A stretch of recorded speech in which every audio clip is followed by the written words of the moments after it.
Pues qué gusto estar aquí hoy con ustedes. Me da mucho gusto la oportunidad que me da Pepe hoy de compartir el alimento. Todos los días comemos en nuestra casa, comemos la palabra, nos alimentamos allí en familia. Y los domingos venimos a la iglesia, a la congregación, para comer juntos, ¿no? Nos alimentamos en grupo, ¿no? Se trata de recibir de parte de Dios un alimento. No debe durar toda la semana, O sea, hay que comer mañana y pasado mañana, leer la Biblia, orar. Es solo un tiempo juntos y me da mucho gusto el poder ser hoy el que hizo la comida. Espero que sea de bendición a sus espíritus.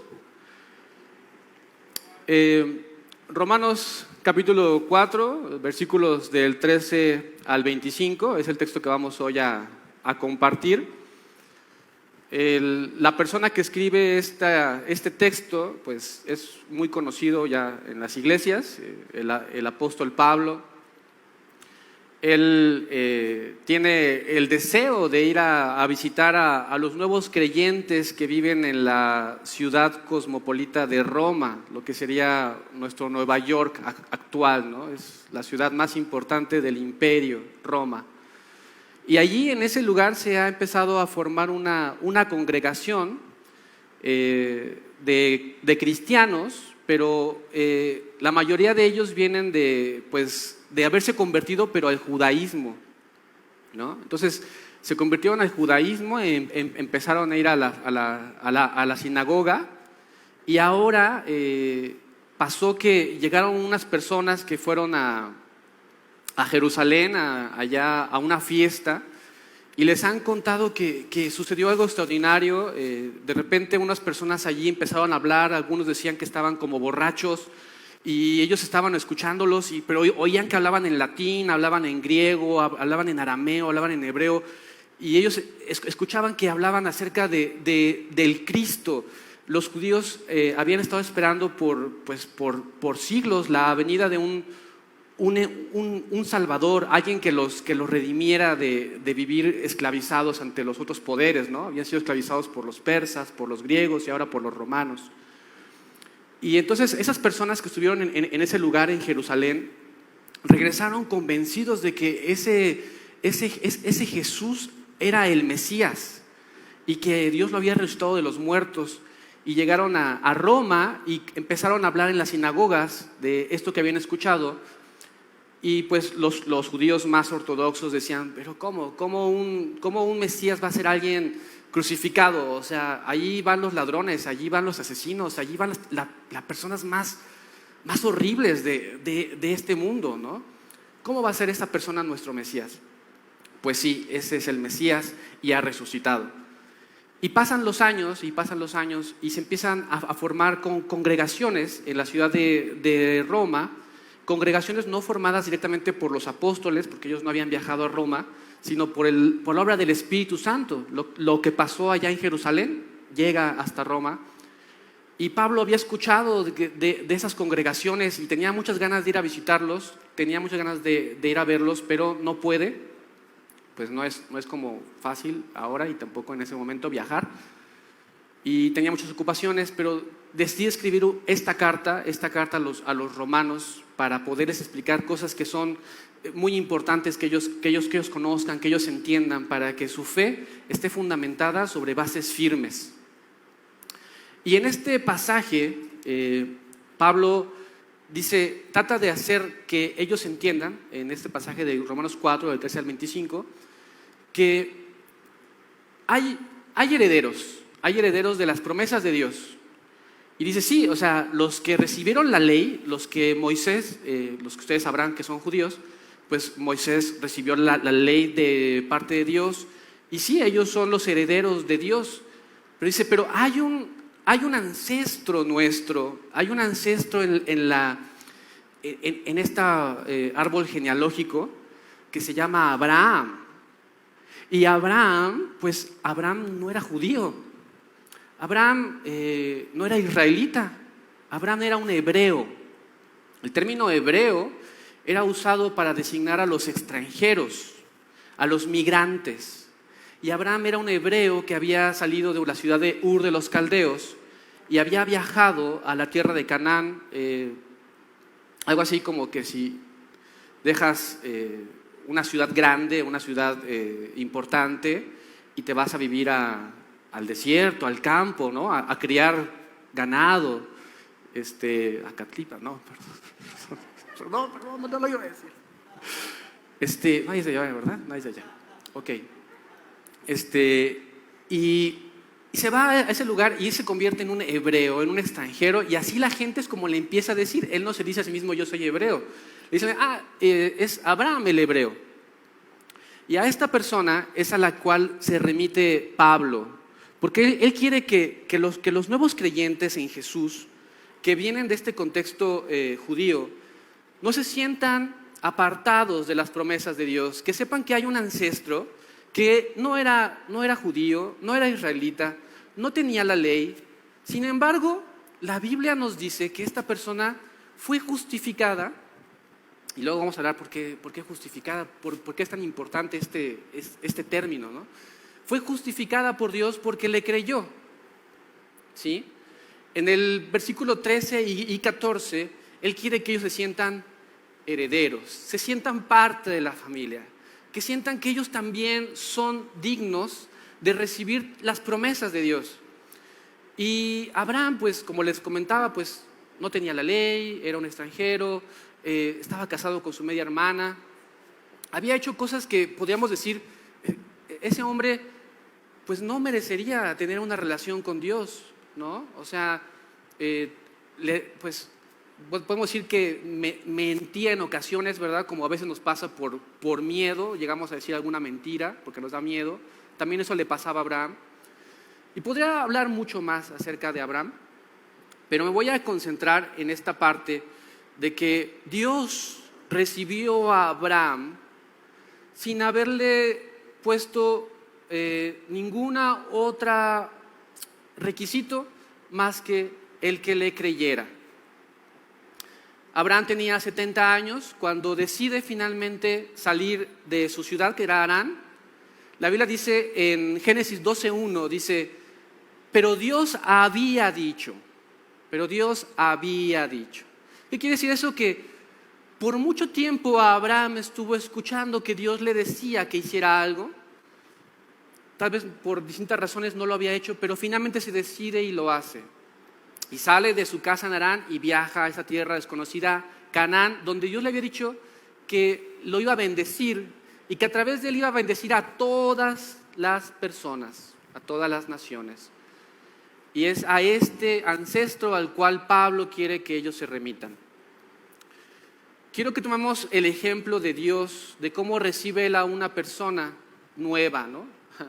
Cuando llega alguien a la congregación, a veces decía un hombre que escuché en una conferencia que acababa de llegar, un hombre que había vivido un contexto de trastorno de la personalidad. Él había creído que era mujer, ahora entiende que no, que es un hombre, y llega a la congregación, pero hablaba como antes, y también su ropa era como la de antes, y se comportaba tal vez un poco como antes, ¿no? Y él decía que importante es que nosotros en las congregaciones tengamos conciencia de que los recién convertidos pues son eso, son recién convertidos. Ellos no tienen todo el contexto que nosotros tenemos. Necesitan ser bienvenidos, necesitan ser abrazados, necesitan ser aceptados. No sabemos en cuánto tiempo Dios hace la obra, pero si ellos están llegando a la congregación es porque escucharon la voz de Dios.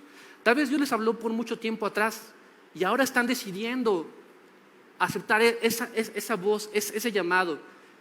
Entonces es importante, yo les invito a que seamos esa congregación que reciba a las personas como Dios recibió a Abraham, únicamente porque ellos creen, porque están tratando de seguir el camino que Dios les está diciendo que sigan. El tiempo pasó y Abraham fue transformado.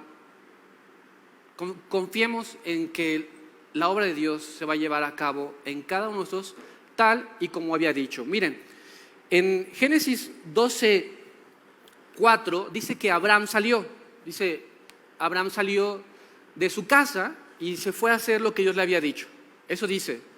Pero en Génesis 15:7, Dios le dice a Abraham: yo te saqué de tu tierra y te traje acá. No eres tú al final el que lo hace, es Dios quien termina haciendo cumplir la palabra que Él ya dijo. Porque Él lo dijo, pasó. Si Dios no lo hubiera dicho, no hubiera pasado, pero Dios ya lo había dicho. Y así hay promesas que Dios nos dice a nosotros, porque Él las dijo, se van a cumplir. Dios está haciendo esa obra en tu vida, por eso estás aquí hoy. Por eso decidiste pasar un tiempo aquí en lugar de hacer otra cosa, ¿no? Dios te dijo, ve, y vas, y pasan años y a veces decimos, no pasa nada, Dios está haciendo algo en tu vida. Si Él lo dijo, lo va a hacer. La segunda cosa o el segundo tema que quiero que veamos en este pasaje de Romanos 4 es lo que sucede en Romanos 4, 15 y 16. Pablo dice, yo sé que hay personas que creen que se van a presentar ante Dios pues como aceptables, como respetables, porque se dedican a cumplir fielmente lo que dice la ley. Yo sé que esas personas esperan que Dios les dé un premio al final de todo su esfuerzo. Pero Pablo, él había sido de las personas más cumplidas en obedecer la ley antes de haber decidido creer en Jesús. Y probablemente él en todo su esfuerzo se dio cuenta que únicamente lo que estaba cosechando era la ira de Dios. Porque hoy amaba a Dios con todo su corazón, con toda su alma, con toda su mente y con todas sus fuerzas. Y unos instantes después se amaba más a él, amaba más su prestigio, amaba más su carrera, amaba más su esposa, amaba más todo lo que él tenía que a Dios. Y así nos pasa. Hoy decidimos amar a Dios con todo nuestro corazón, con toda nuestra alma, con toda nuestra mente, con todas nuestras fuerzas.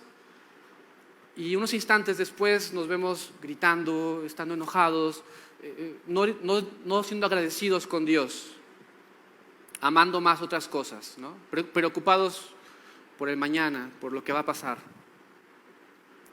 Y solamente si uno está consciente de que si uno desobedece lo que alguien está diciendo, se daría cuenta que está transgrediendo y esa transgresión genera ira. En las casas pasa, luego nos ponen leyes, normas, ¿no?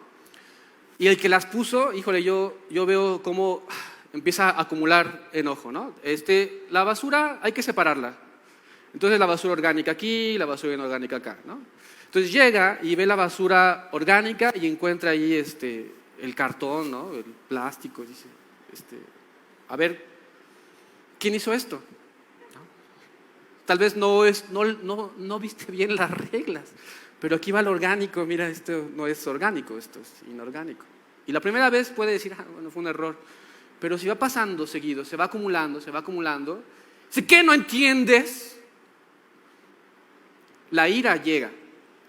Y Pablo quiere que esas personas que son herederos por medio de la ley también vengan de este lado y digan, no, yo no puedo seguir únicamente acumulando ira, ¿no? Porque cada vez que yo desobedezco uno de los mandamientos de Dios, es normal.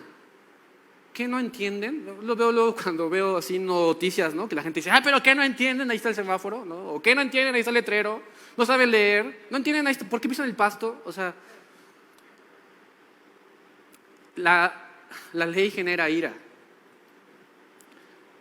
Yo te invito el día de hoy a que pienses en esto. A ver, ¿hay algunas reglas que te estén generando ira? ¿Esas reglas las impusiste tú o te las impusieron? Ahora, si tú las pusiste, ¿podrías cambiarlas por gracia? ¿Por qué digo por gracia? Miren, Pablo descubre también que la única forma de que las promesas de Dios se puedan cumplir en nuestras vidas es que sean sobre un fundamento firme que no cambie. Las personas que se enojan generan inestabilidad, ¿no? Está muy contento y ahora ya está enojado. Hoy hice muy bien las cosas y ¡ay, qué feliz! Y hoy hice mal cosas y hoy qué enojado está, ¿no? No es estable. La gracia es estable. Y Dios decidió que fuera por gracia, para que la promesa se pudiera cumplir para el que es muy apto, también para el que no lo es. Y al final de cuentas, repito, no hay nadie que sea apto 100%. Todos en algún momento vamos a tropezar y vamos a generar ira. Por eso Pablo nos invita a que confiemos en la gracia de Dios. A que confiemos en la gracia de Dios para que sea firme. Y continúo. Si tú pusiste esas reglas, ¿habrá manera de que las puedas cambiar por gracia? ¿Habrá forma de que puedas quitarlas y tal vez empezar a vivir en un espacio donde puedas amar a las personas a pesar de lo que hagan o dejen de hacer? ¿Puede ser posible? Y si te las impusieron, ¿crees que la gracia de Dios, lo que Él ha hecho contigo, lo que Él te ha perdonado, lo que Él ha pasado por alto en tu vida, te puede ayudar a sobrellevar también a las personas que te imponen reglas? ¿Crees que esa gracia de Dios, el haber sido perdonado de todos sus pecados, te puede también llevar a entender y sobrellevar a las personas que viven con reglas? Porque se trata de los dos lados, ¿no? De que la gracia funcione en los dos sentidos, ¿no? Tanto para nosotros que no pongamos tantas reglas, que no pongamos reglas en general, que podamos amar. Y también si nos toca obedecer reglas, pues también por medio de la gracia poderlas sobrellevar. No estoy en contra de la Constitución, del reglamento de tránsito, de todas esas cosas. No estoy en contra de eso. Esas cosas nos sirven para vivir mejor. Estoy en contra de que nos enojemos porque las personas transgredan las reglas, ¿no? O sea, tal vez, si no creen en Jesús, bueno, pues es normal. Y si creen en Jesús, pues hay que amarles también, ¿no? Igual que a los otros. Creer en el que justifica al impío. Hemos estado hablando acerca de la fe, hemos estado hablando acerca de la gracia, hemos estado hablando acerca de la justificación, ¿verdad? Y a veces pensamos que es creer en la fe. Yo creo en la fe, ¿no? Yo creo que tengo fe, yo tengo fe en la fe, ¿no? Es como que no hay algo en lo cual esté descansando esa confianza. El nombre de este tiempo le nombré plenamente convencido que Dios es poderoso para cumplir todo lo que ha prometido. Así le puse, plenamente convencido. Porque allí en esas palabras que están allí, plenamente convencido, ahí está una definición de fe. Abraham, nuevamente remitiendo a Abraham porque Pablo se remite a Abraham, es una persona que está plenamente convencida de que Dios es poderoso para cumplir todo lo que Él ha prometido. Nuestra fe no descansa en la fe, nuestra fe descansa en el poder de Dios para cumplir todo lo que Él ha prometido. Pero en Romanos 4:5 dice Pablo, creer en el que justifica al impío. Porque no olvidemos un tema que a lo mejor puede haber tal vez dejado un poco, pero sí lo he mencionado. No olvidemos un tema. Pablo está muy interesado en que esos nuevos creyentes reafirmen su fe en Jesús y que tengan una completa y absoluta seguridad de lo que Dios ha prometido que sucederá con aquellos que creen en Jesús, ¿sí? Entonces en Romanos 4:5 dice ahí Pablo, o sea, fe en el que justifica al impío.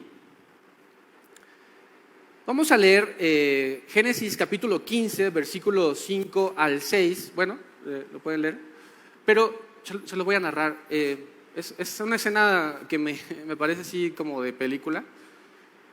Después de distintos eventos que han pasado en la vida de Abraham, que lo han llevado a sentirse atemorizado, que lo han llevado a sentirse, pues como un poco extraviado, ¿no? en su vida, Dios lo nota y habla con Abraham, va y habla con Abraham y le muestra el cielo y le muestra las estrellas.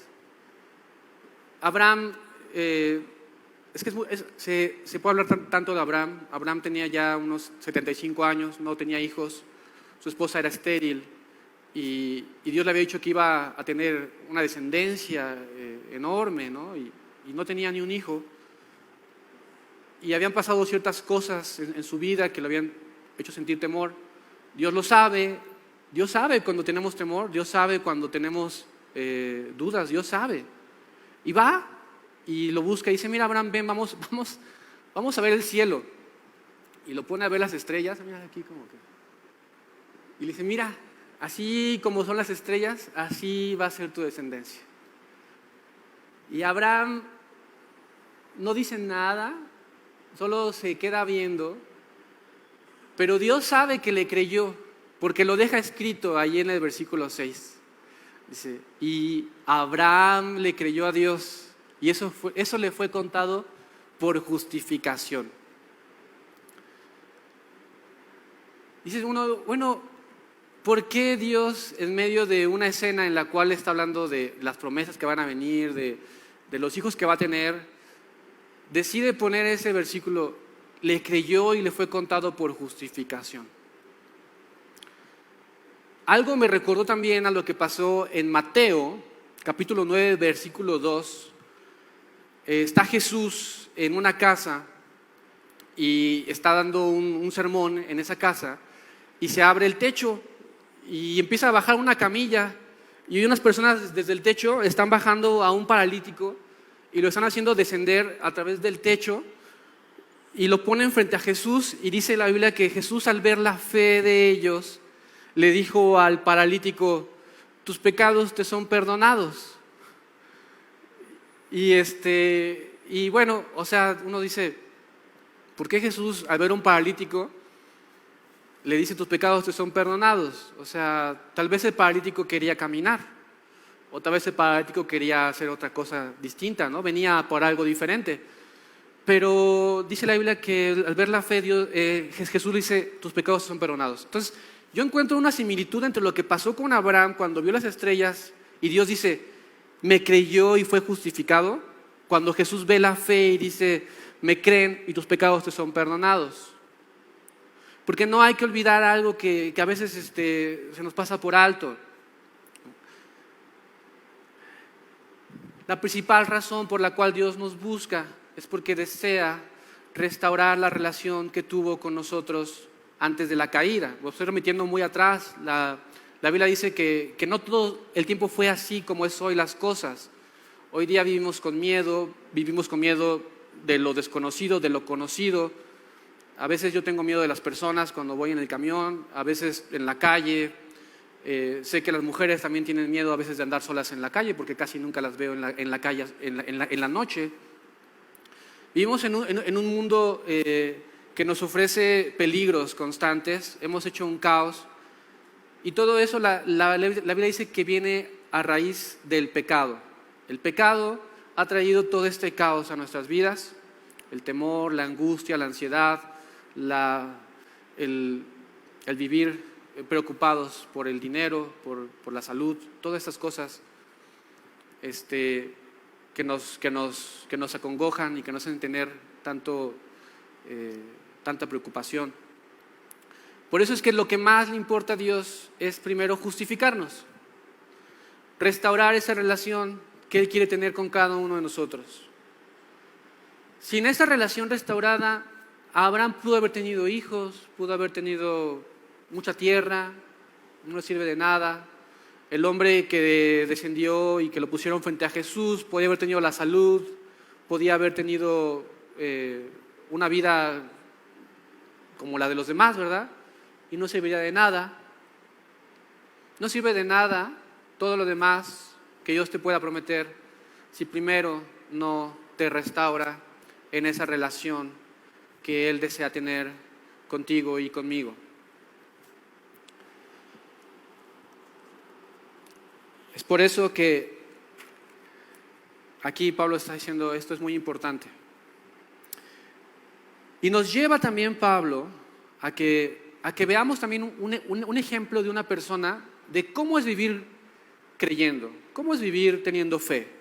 ¿Cómo es vivir teniendo fe? Dice, mira, vamos a poner a Abraham, ¿no? Ya estaba muy anciano, tenía casi 100 años, Dios le dijo que iba a tener un hijo, él veía su cuerpo y decía, no, pues yo físicamente ya no estoy disponible para poder tener un hijo. Pero por fe lo voy a intentar, ¿no? Porque ese hijo Isaac, pues Abraham tuvo que hacer su esfuerzo también, ¿no? Pero Dios lo fortaleció. Dios logró que Abraham pudiera tener esas fuerzas en su ancianidad para estar con su esposa y tener ese hijo.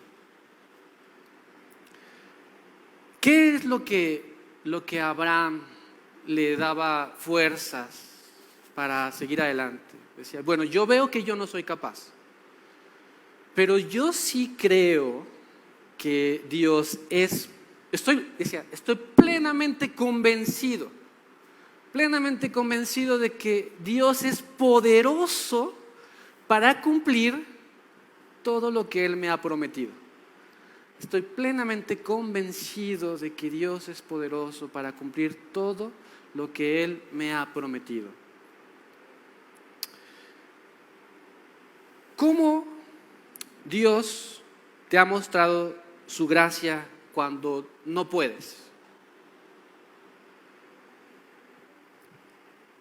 ¿Qué haces cuando ves a una persona que claramente no puede seguir en el camino de la fe? Ajá. ¿Qué haces tú? ¿Lo animas? ¿Le das una patada? ¿Qué haces? Ajá. ¿Lo ayudas? ¿Le animas? Dios siempre estuvo allí para animar a Abraham.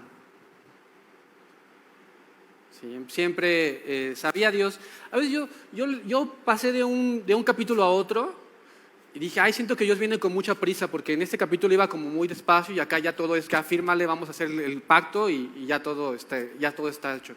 Perdón que mencione cosas mejor pero bueno, si lo quieren leer así de detenimiento, Génesis del 12 al 24, se lo recomiendo, pero no habían pasado poco tiempo, habían pasado 13 años entre una cosa y otra. O sea, lo que quiero decir es que a veces parece que Dios llega lento, pero no. Está cocinando tu fe, la está cocinando, la está haciendo madurar, está haciendo que pases por dificultades, por dudas, por temores, como tiene que ser, ¿no? Si la fe no pasa por pruebas, pues no es fe, ¿verdad? Pero tú, ¿qué haces cuando ves a una persona que está angustiada, le está haciendo difícil creer? ¿Le ayudas? ¿Le animas? Dios ayuda y Dios anima. Finalmente, quiero decirte que las promesas de Dios son para la humanidad entera. Pablo quería que eso les quedara claro a los nuevos creyentes.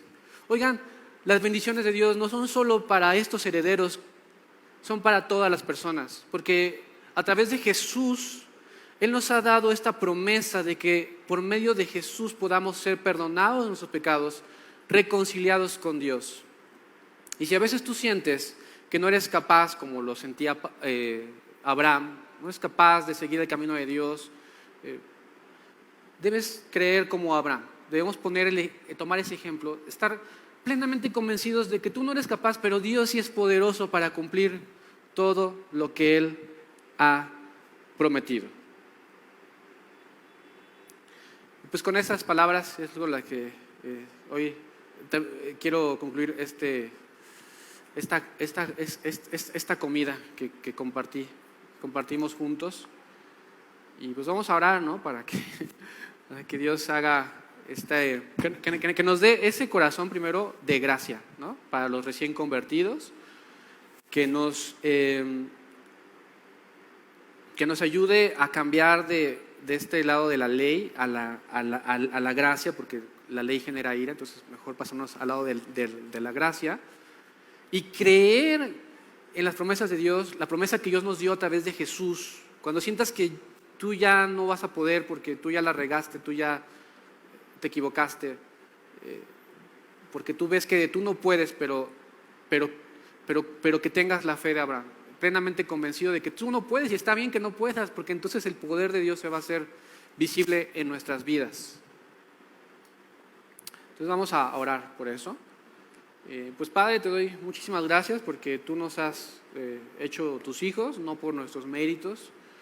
Tú nos llamaste tal vez hace mucho tiempo y tardamos algunos años en obedecer tu voz, y luego estamos aquí porque así tú lo habías dicho, y vemos cómo en nuestras vidas se ha cumplido lo que tú has dicho en tu palabra. Ayúdanos, porque tú cuando nos llamaste, Dios, nos aceptaste tal cual éramos. No nos dábamos cuenta de muchas cosas que hacíamos que probablemente transgredieran tu ley, seguramente. Y tú nos aceptaste así con esa gracia. Ayúdanos también a recibir a los nuevos creyentes con esa misma gracia. Sentir que son parte también de esta familia, coherederos con nosotros de tus promesas. Ayúdanos también, Padre, a mudarnos de la ley a la gracia, pues a tener gracia en nuestras vidas, amar a las personas y tratar de vivir más en esta firme soporte que es tu gracia. Enséñanos como tú eres para aprender de ti. Y también, pues Señor, reconocemos delante de ti que no podemos. Tal vez en este momento hay personas que están pues como pues dudando un poco, ¿no? de si tú realmente pues los llamaste, o si tú realmente pues si van a poder obedecer lo que tú mandas, ¿no? Cumplir tu propósito en ellos. Pero te pido, Dios, que tú pongas en este momento solamente en ellos la convicción que tuvo Abraham, que tuvo de decir, pues yo no puedo, pero estoy plenamente convencido de que Dios es poderoso para cumplir sus promesas. Que así también nosotros tengamos ese pleno convencimiento. Te lo pedimos en el nombre de Dios Jesús, la promesa de que viene a través de Jesús. Amén.